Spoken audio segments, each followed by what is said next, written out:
It is up. We are back for SuperFlex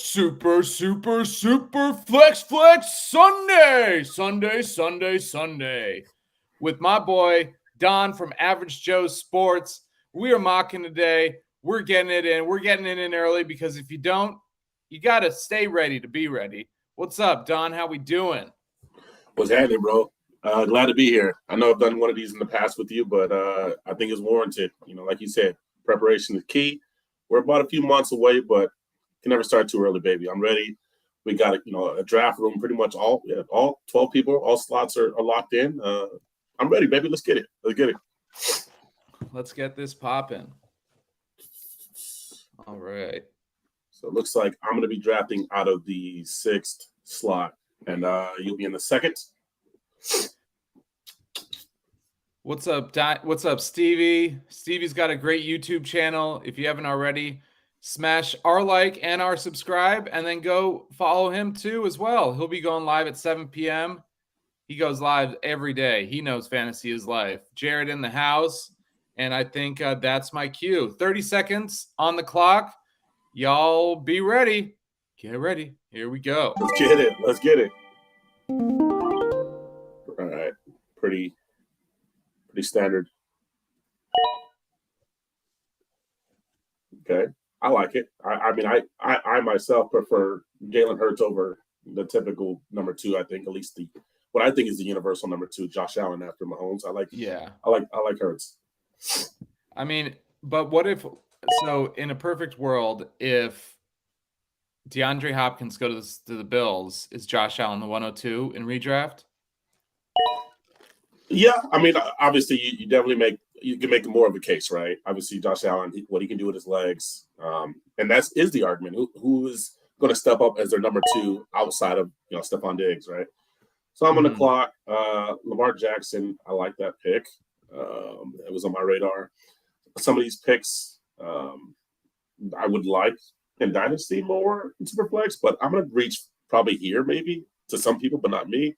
And I'm going to go Fields here. I'm shooting for upside here in a redraft league. Someone who clearly when he's on, and he's a burner. He's a league winner. So I'm gonna go with Fields.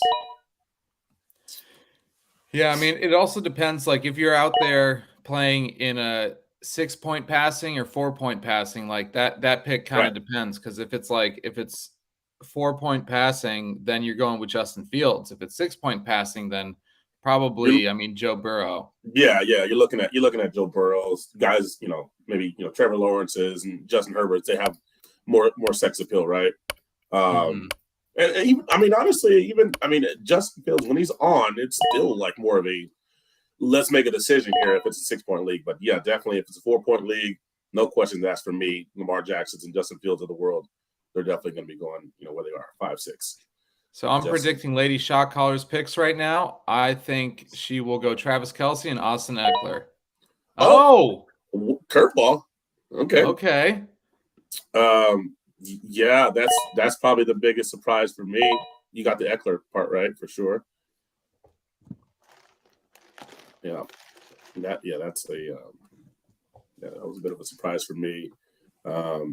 Jared Goff is even in a super flex league, not someone I would consider in the first round. But that's why we do these mocks, right? Because in the real drafts, crazy things happen, and you need to know how to kind of adjust. Yeah. So Piggly Wiggly's with the Chiefs is going no quarterback. Lady Shot Caller says she was in a hurry. It's honestly like the first 2 rounds are tough because you don't want to miss. So you could be overthinking it to a fault to where you really want to get one guy, but what if this other guy, like I can kind of reach for this guy, he won't get back to me. And so it's tough. Yeah, for sure. These guys.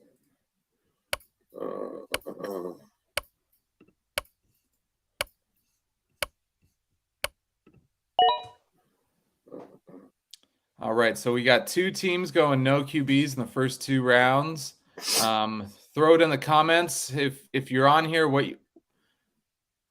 you're thinking about quarterbacks down the road. I mean, there is some good value down the draft board, but as of right now, I mean, it can look pretty bleak if you don't draft a quarterback in the first 2 rounds.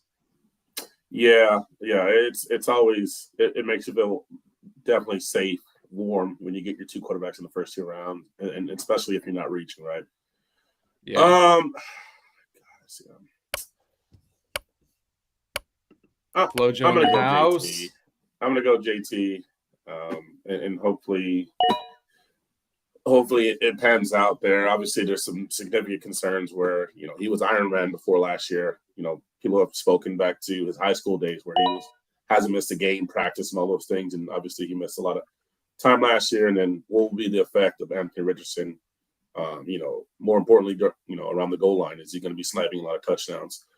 Mm-hmm. But yeah, I think in the redraft in the middle of the second, I'll take my chances there.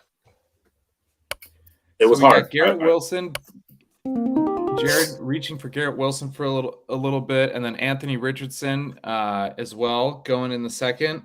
I mean, I can't pass up on the former Triple Crown right there, and then two wide receivers back to back. I'm gonna copy exactly what he did, and I'm going with Amon-Ra. Right.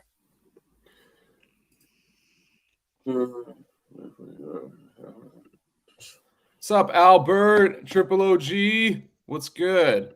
If y'all haven't already, hit that like button. It goes a lot further than you think. And hit that subscribe if you haven't already. Because fantasy is life. You know it's a vibe.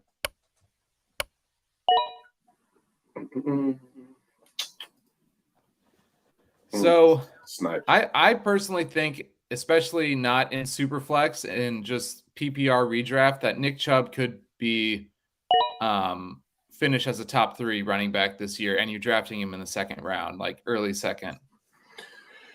Yeah, right. You've seen the rankings in terms of who's the best true running back in the league. Nick Chubb is usually at one of the top of that list, right? Mm-hmm. I'm gonna go. This is kind of a pick I was contemplating last time, and a lot of people are down on him. He's my boy. I got to support him. He's on my team. Not a huge fan of him, but let me go in and lock in my second quarterback and get Dak. I was thinking about him last round, but I thought that was still a little bit early. I think when it gets back to me, that it's going to be even thinner at quarterback, and it's going to be interesting. But I'm going to go there. Do you think like the universal, like when you pick a player that's actually on the team that you root for, like the Homer Simpson meme of him coming out of the grass and then going back in? It's like that's I feel like that's universal for anyone, because I mean, right, like it's tough, especially someone that is it's the media that Dak gets. It's like fuck, rightfully so. He makes a lot of dumb mistakes. I'm not a pro Dak guy. I'm very grounded, not even just with Dak, with my team, but yeah, I felt it was necessary. I like to get my 2 quarterbacks at least in the first 4 rounds. But, and like I said, I was contemplating it in the second round, a little bit early. So I felt good about getting him in the third round. And I think it's going to get to a point where you're going to get to a range of quarterbacks where it's kind of shit. You might as well just put names in the hat. I mean, they're good players. They're good quarterbacks, right? And they're good, true NFL quarterbacks. Are they good, true fantasy options? The Aaron Rodgers of the world. Russell Wilson. He had the kind of tumultuous season last year. Obviously, some upside, right? People thinking with new coaching and that thing, but I don't know. It's not an area that I work. And breaking news for you all. Antonio Brown has been arrested for robbing a child daycare, per Bleacher Report. Just to let y'all know, this man is sicker than most and probably should be wearing diapers by now. Well, I'm not surprised. I'm never surprised by anything he does at all. He's truly something special. That's all I can say, I guess.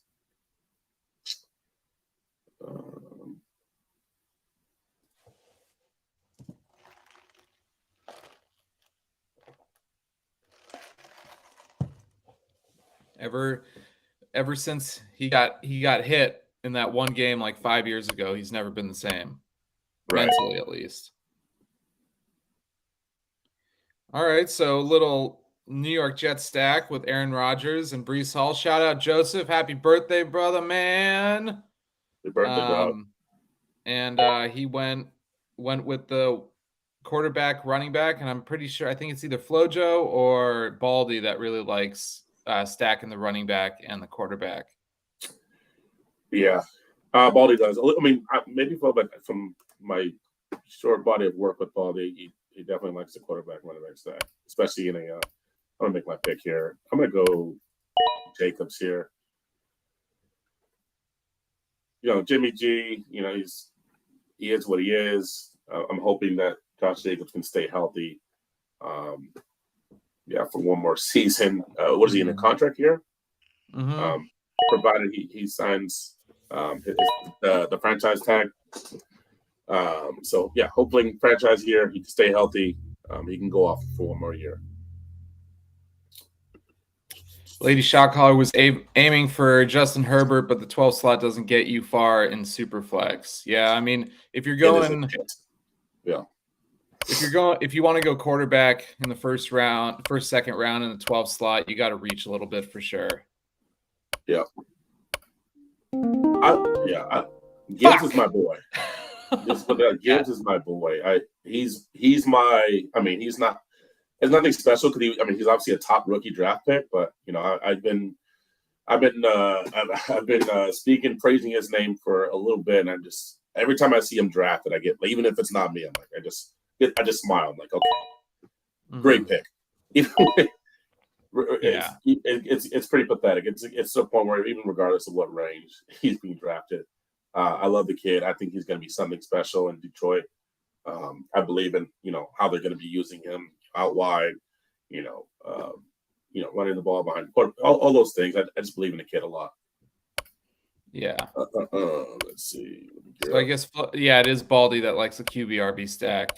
Because Flojo hates it. And Goff second half of 22 was pretty nice. Yeah, and they get a couple more weapons.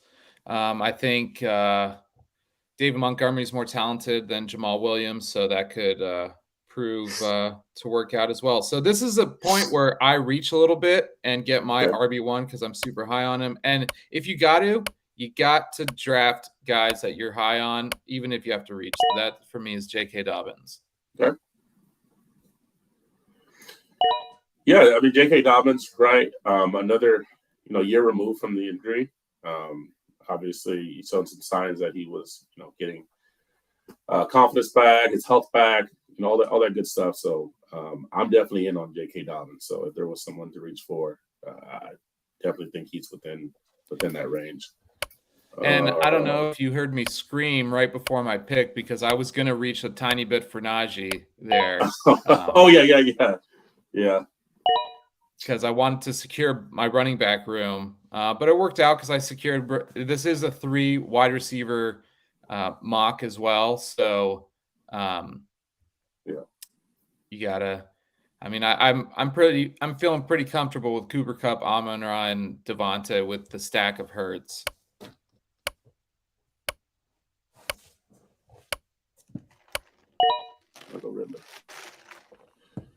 Calvin Ridley. All right. Do you think his ADP is going to become too high towards like end of July, early August? Yeah, I can see that. There's some folks saying that he's around 4th round in the standard league, and climbing. Right, it wouldn't be surprised if he's in the 3rd round. I think that's I'm on board where it could be getting too high, right?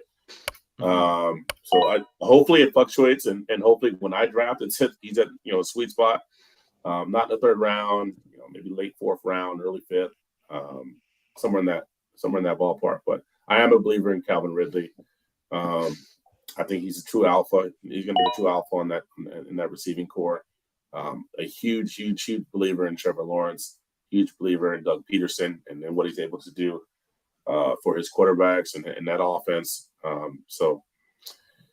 Big believer in Calvin Ridley. I was talking to Flo about it, and He has a lot of Michael Pittman vibes from last year, just ADP wise. Yeah. Because at the beginning of the offseason last year, we saw Pittman going 7th, 8th round. Like, we're like, okay, cool, dope. And then people started reaching for him. So the ADP adjusted to where he started going in the early 5th, then fell to the 4th. And then sometimes he was being drafted in the 3rd. And obviously that was a wasted pick. With the subpar quarterback play from the Colts last year. Right.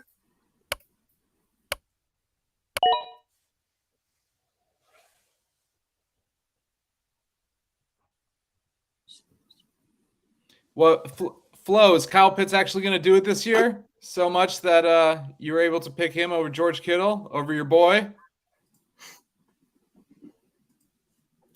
Let's see.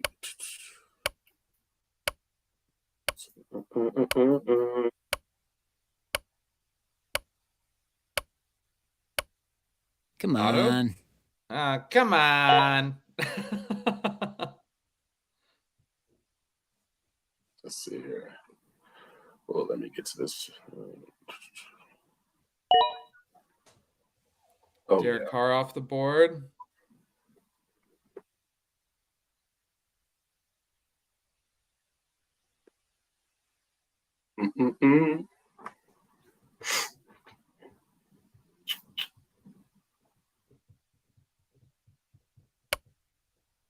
Yeah, quarterbacks are looking pretty bleak as of right now.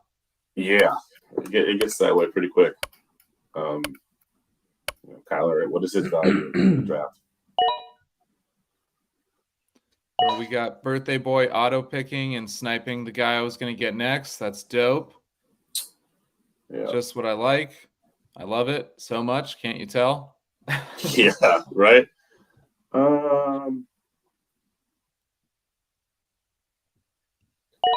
Yeah, Flojo saying my comments were brutal, and this early shoot for the moon. He usually waits on tight end, and Lady Shot Caller knew I was sitting waiting for him.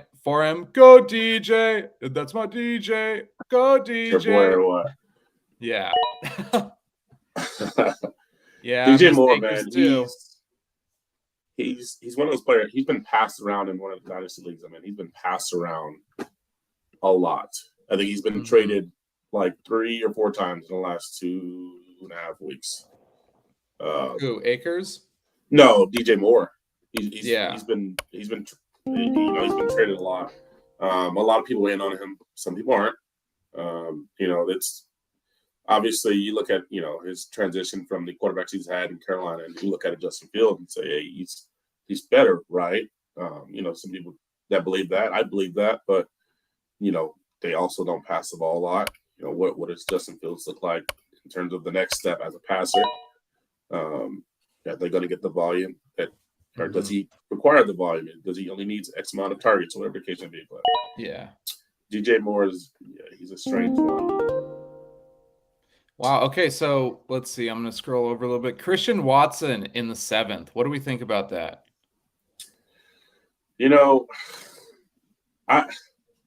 I changed my mind so much on Christian Watson. I was a believer in him initially at the price tag, meaning when he was nothing, and you can get him for a late second in Dynasty or whatever the case, maybe our early third. I tend to go. I like guys that are a little bit less, boomer bust. Guys that are going to be, getting X amount of targets and things of that nature. I just think that he's. I don't know. It reminds me more. It gives me Mike Williams vibes. And there might be very different style players, right? But just in terms of the fluctuations, what I would expect from Christian Watson, not necessarily a player I would be excited about. But yeah, and I haven't been paying attention. I mean, speaking of inconsistency and injuries, Darren Waller just went. Do you think? I mean, I was watching a little bit of the Giants last year, and before Daniel Bellinger got hurt, he was looking like the rookie, like Pat Freiermuth kind of looked like in his rookie year. And fun fact to know and tell, I gave his a really good friend of his an Uber ride once. She's like, "Oh, do you know who Daniel Bellinger is?" I was like, "Yes, I do." She's like, "Oh, that's like my best friend." That's right, man. But so going back to the Giants tight ends, I mean, Darren Waller, as of right now, other than Saquon, is their best pass catcher. Right. Yeah, I mean he's someone who's obviously physically gifted out of this damn world, right? From what I remember, you're hearing great things, from camp that he's standing out, which is great. But it's with him, it seems like it's all about one, if he can stay healthy, and two, what like his motivation. Is he motivated? Is he actually mentally there, right? I think if he can stay healthy, he's mentally there, he's bought in. I think he's obviously going to be, he's a star because the godly physical traits that he was blessed with. I think he can definitely be the number one option there in New York. Who's the rookie quarterback? I mean, receiver they got, right? Jalen Hyatt. Yeah. Yeah, he's going to be a burner. I think it's. I mean, a team needs a Jalen Hyatt, right? So a true burner that can kind of stretch the field, and whether they're getting the ball or not, it's going to open up options for guys like Darren Waller or the run game or whatever the case may be. So, but yeah, Darren Waller's, I think, if he's there, if he's bought in, if he's healthy, going to be a good option. But it's also one of those picks where it scares you too. It scares the shit out of you because he just doesn't seem like he can put it all together. He gets hurt, or he goes missing. But yeah, high risk, high reward. It's super, super high risk. Right. It's tough to go with him, even though the talent is there when he's healthy. Right.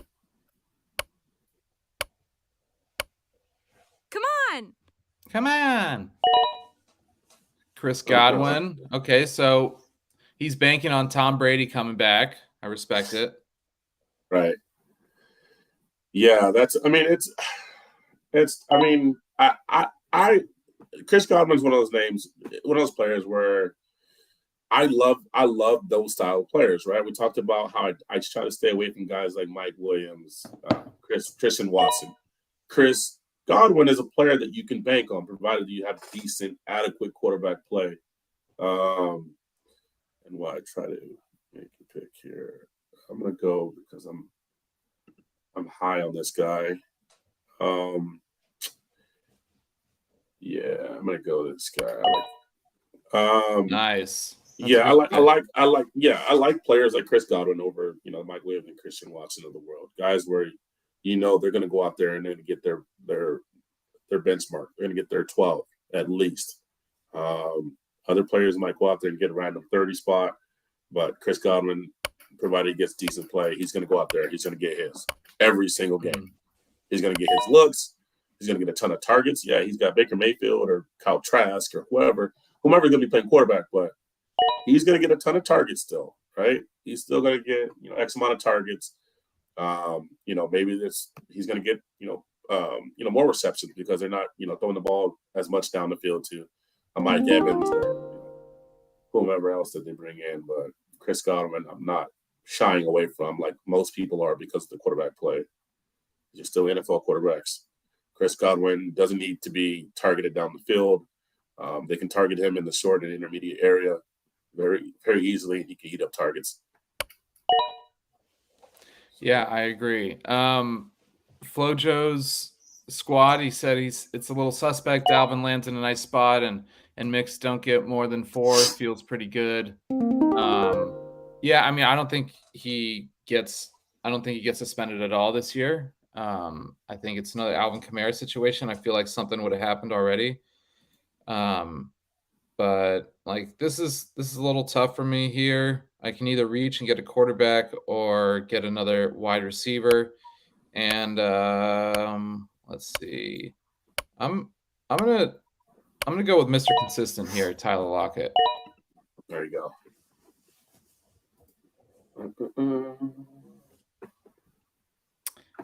Thoughts on Addison? I think mean, this is going to sound cliche or aligned with the public, but yeah, I think he's in a great spot, right? I think he's a great Robin. He didn't need to be anywhere where he was going to be the guy because I don't think he's an alpha receiver one. Minnesota's going to throw the ball a ton, so he's going to get his licks. He's going to get his opportunities. Damn, this put me in a tough spot because there's a tight end that I like, but I already have somebody else.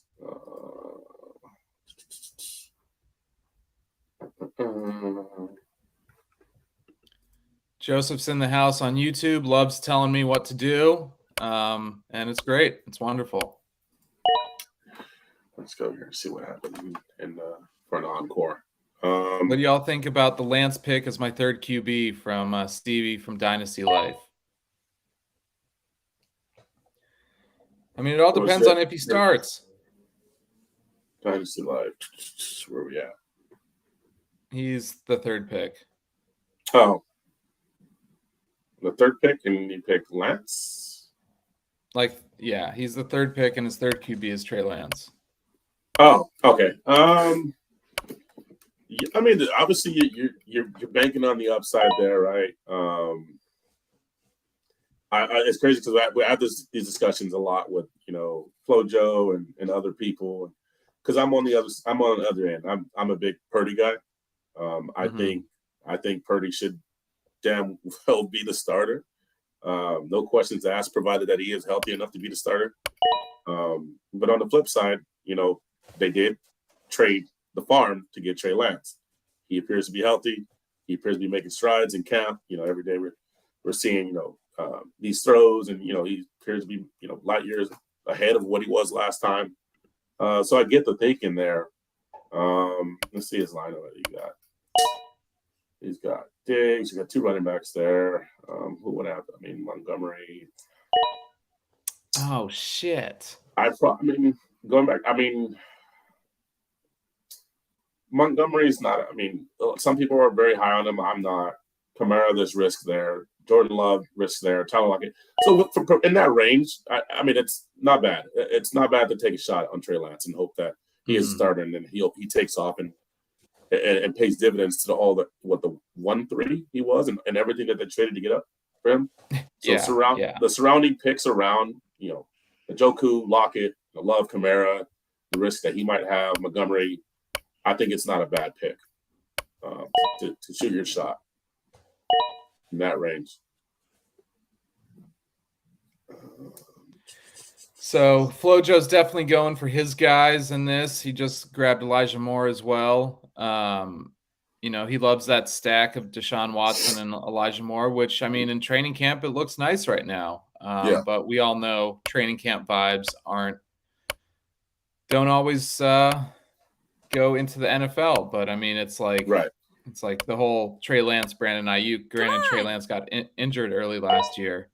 What could have been. I mean, I really like Brandon Ayuk coming up this year, and I think Deshaun Watson is poised for a comeback. Yeah, for sure. Deshaun Watson, we were talking about him the other day. I think Deshaun Watson is not someone that I would be wanting to trade away right now. He's someone that I think his value will be higher than what it is next year. That's for sure. No, let's see. Should have been paying attention more.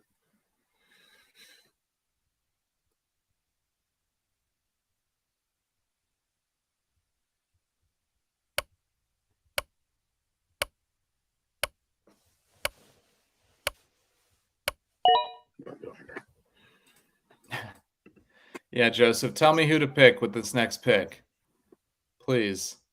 I love it.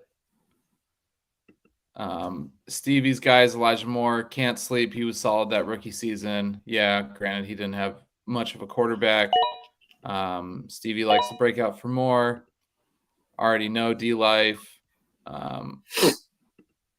Love the pick. I was going to take him earlier. All right, so let's see. Kyler Murray just went off the board for his second quarterback, so he really only has one quarterback for the first half of the season so far at Turquoise State. Yeah. I mean, it's an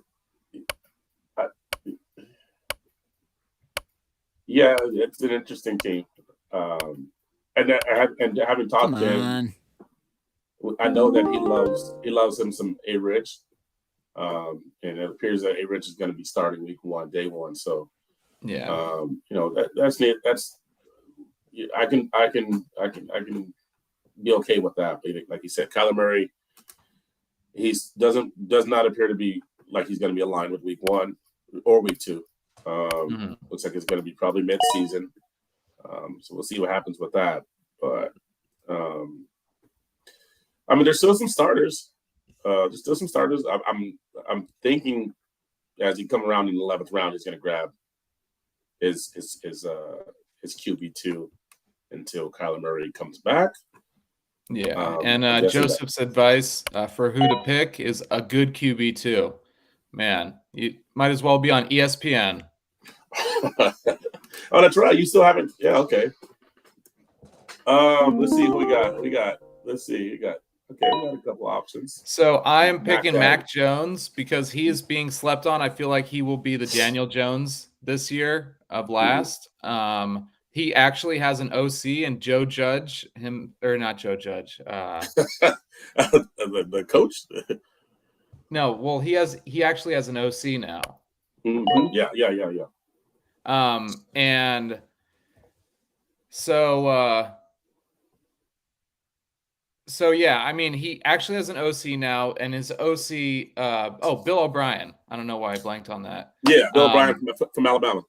Yeah, he reinvented like the pass game for the Patriots back in the day. So, bringing him back and he was I'm pretty sure he was the coach for the Deshaun Watson, DeAndre Hopkins years. Come on. So, bringing him back, having Juju, I mean, DeAndre Hopkins could sign with the Pats, and so that would just like make the AFC East even crazier. So I kind of like me a little Kraft Mac and Cheese Jones. Okay.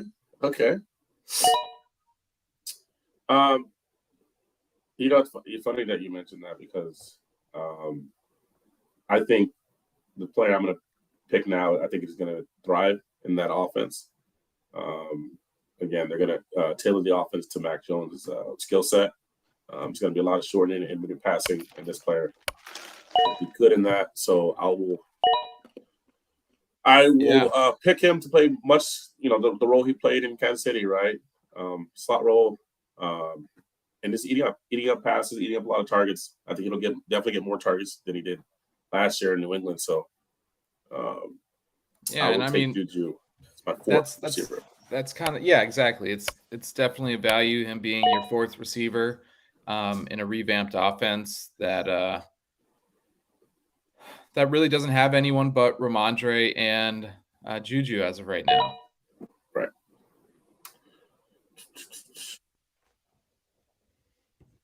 Flojo, I'm guessing this is about Mac Jones. Says Don, aware of all. Some call him God. Shut the fuck up.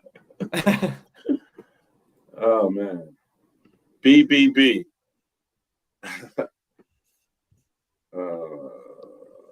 Apparently, I'm not aware of tight ends. I think I skipped that class at Fantasy University. So, because I think the last mock we did too. I waited to the last minute and I ended up with like Everett or something like that as my tight end. Mm-hmm.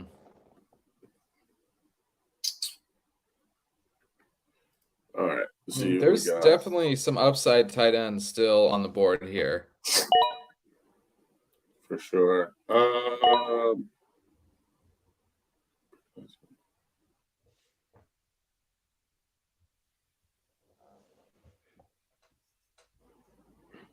Let's see.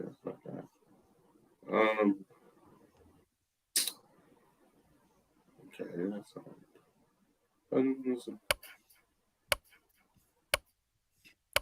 So I don't know why it's not showing the last 2 rounds on here. I can't screen share it for some reason. Just realized that. Is that the Chef Dunna gym in the background? Or is that Yeah, it's a gym I grabbed because we flexing on these hoes, so might as well be in the gym while doing it. Exactly. Let's go.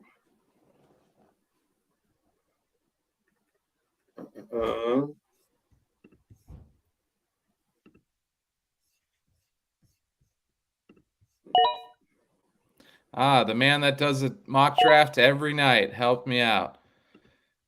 Thanks, Stevie. You the best. Music. Oh, yeah. So I'm gonna pick. We brought up Trey Lance a few rounds ago, and I brought up who's my guy in that offense. So I'm gonna go. Wow, he was still available. I didn't. God damn That it! 12th, I didn't even see him. round. I'm gonna pick Mr. Irrelevant, Brock Purdy, and just kind of tuck him somewhere on the bench, and hopefully Lance. Hopefully, he just shits himself as he goes out there, and Purdy stars.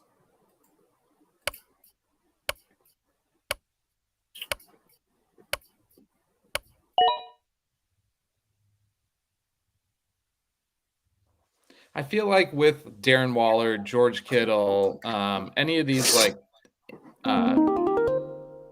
injury-prone tight ends, you got to kind of back them up with someone. So I'm going to go with the second best wide receiver on the Tennessee Titans in Chigakonkwa.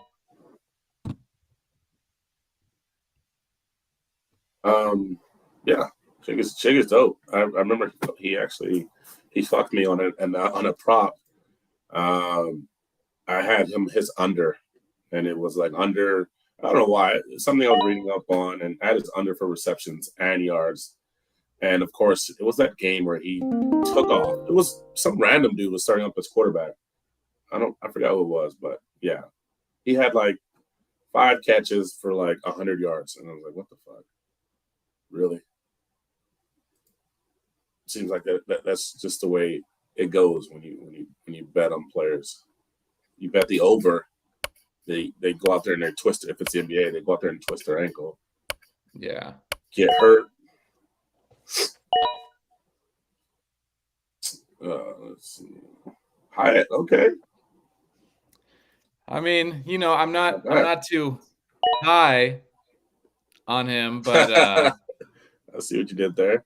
Yeah, right. See, but I mean, you never know if Daniel Jones can figure out how to throw the deep ball. I mean, that could be a one-trick pony that runs out of the stables to the finish line. Yeah, for sure. Yeah, there's plenty of opportunity. Plenty of opportunity there for if he can, step up, be what he was drafted to be, and he's claiming that he's faster than what he ran. Right? I forgot what he ran in his 40 time, but he's claiming that he's even faster than that. And that he's the fastest guy in the league apparently. And breaking news speaking of Giants, Saquon Barkley to skip minicamp. He will not be at mandatory camp this week because he still hasn't signed a franchise tender.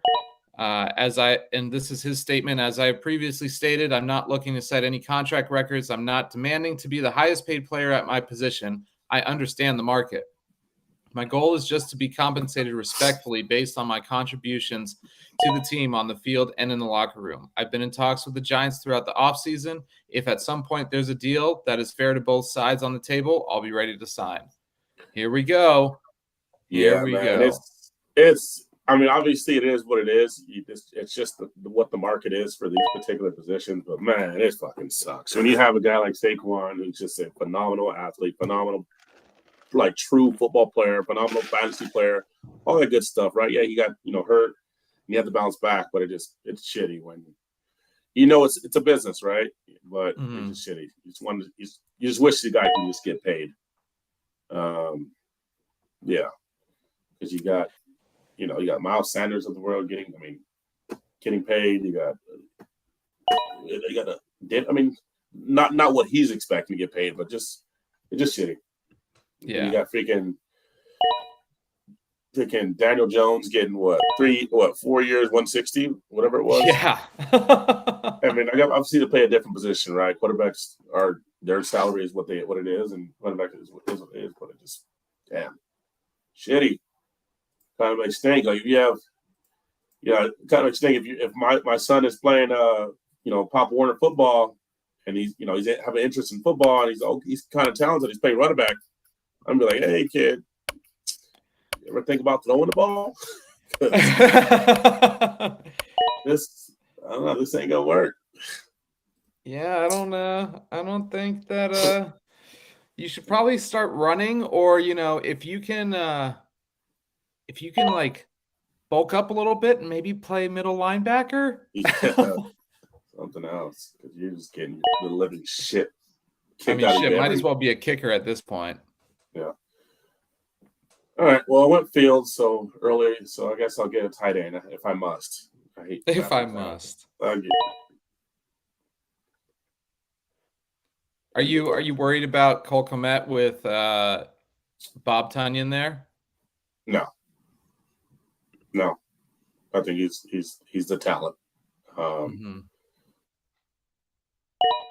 Positions they're going to have their rotations, but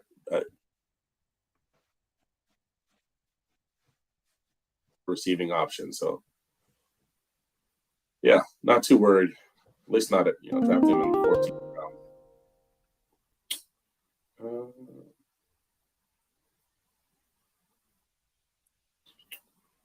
Not bad for the first round. A lot of guys with some great teams. A lot of people with some great teams. Joey got his two quarterbacks in, T-Law, Deshaun Watson. Piggly Wiggly started off with some premium, top dogs, number ones at different positions. Some quarterbacks with some high upside in Tua and Daniel Jones.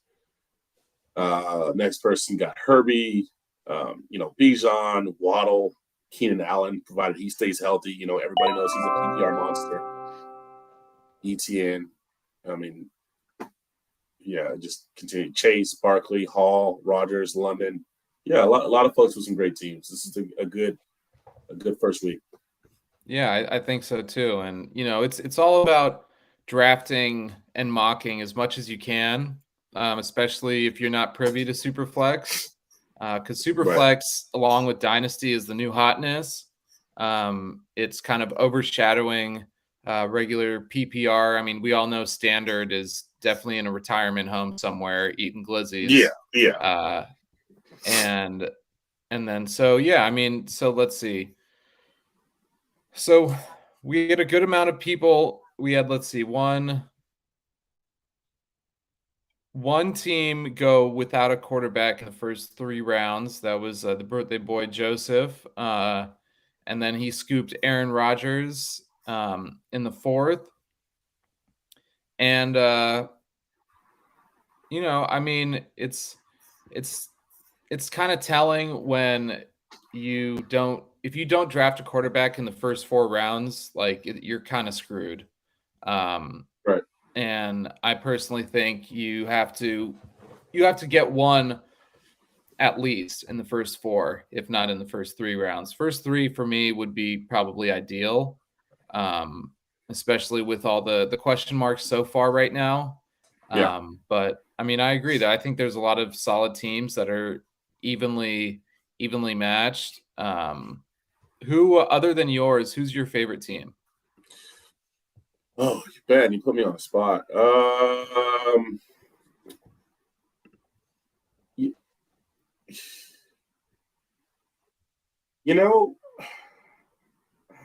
mean, it's tough. Let's see. What do we got here?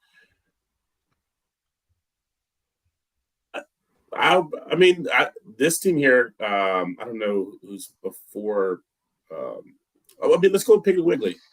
He's got a top guy in C-Mac who can definitely be RB1, provided he stays healthy in a great, safe environment. With obviously the still ceiling in San Fran. He's got Kelsey, who's leaps and bounds way better. I mean, he's a league winner every time you draft him. Yeah.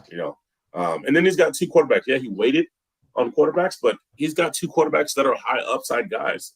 Tua, the concerns are baked into his ADP, right? Daniel Jones, can he repeat? But if Daniel Jones is going to run how he did, last year, Tua can stay healthy, these guys, there could be a case that these guys could have been drafted a little bit earlier in a SuperFlex format, right? Scary Terry, Cooper, Pittman. Obviously, Pittman, it could be rough, but White. They didn't. I don't think the Bucs ended up drafting anybody else, right? Dylan, No, I think didn't. people are sleeping on. I think he was he was an RB 20 or higher for the last 3 or 4 weeks as they started to run the hell out of the ball. And they got Jordan Love going out there. So what are they going to do? They're going to probably run the ball a ton. Antonio Gibson, we've heard the chatter that they want to use him more in the receiving game. So I think this could be a really good team. Piggly Wiggly. I think that could be a really good team with a nice base of 2 quarterbacks early on. Kelsey, league winner, C-Mac, and then Scary Terry, Cooper, and Pittman. Yeah, I mean, this Piggly Wiggly has a nice balance of upside and floor. We all know Terry McLaurin isn't really a high upside player, has kind of a nice floor at like between wide receiver 15 and 22. Amari Cooper, I think he does better with Deshaun Watson this year than he did last year. Michael Pittman is the upside out of the wide receivers, seeing if Shane Steichen can really hone in Anthony Richardson's arm. And then you got Antonio Gibson, who they're hinting towards they're actually going to release him to actually be the running back that he was meant to be in his 3rd year. Like you said, with Rachaad White. I like Jacoby Myers as being Mr. Consistent in Vegas as a number 2 option. And then you got Sam Howell as your 3rd QB. I am making a bold prediction right here and now that Rondale Moore outscores Marquise Brown this year. With just the different ways Jonathan Gannon can use him in either in jet sweeps or just, I mean, if they're not going to have Kyler for all these weeks, I think he's going to flourish because I doubt that they're going to throw the ball down the field a lot. So in PPR formats, I think Rondale Moore is a value that should be not taken lightly. Okay.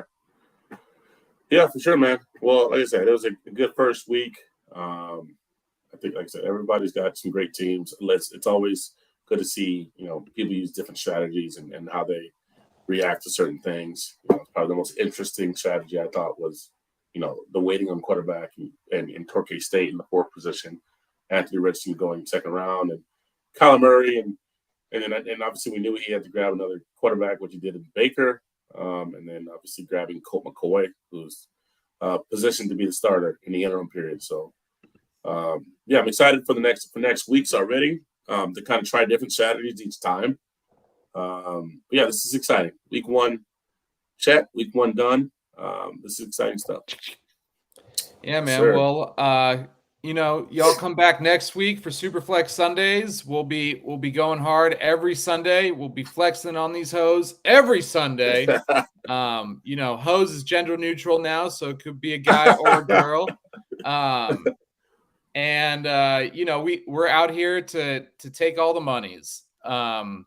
And y'all already know fantasy is life. And just a little tidbit, if you want to practice in between, when you go to your mock drafts in Sleeper, you can't only press the plus for the SuperFlex option. You have to click on the 2 QBs or else it won't adjust the ADP. Just let everyone know. I've had a couple questions about it, and that's how you got to do it. Go into Sleeper, go into mock drafts, go into settings, hit that 2 QB, make sure it's redraft, scroll down and hit the plus on the SuperFlex option. Yes, sir. And if you haven't already, hit that like and subscribe. We'll see you next week. Don, you got anything to add? Nothing, man. Like I said, I'm super excited for the coming weeks, just to start that process of preparing for our actual true drafts. And then every week I'm gonna implement different strategies, right? Did something different this week. Next week I'm gonna do something different, and so on and so forth. So it can kind of better prepare me for what might happen with my real draft, because things are gonna get weird. And I think next week we should do Dynasty, right? Yeah, let's do it. Yeah. All right, cool. And then week 3 we'll do tight end premium. We'll get super weird in here. Absolutely, man.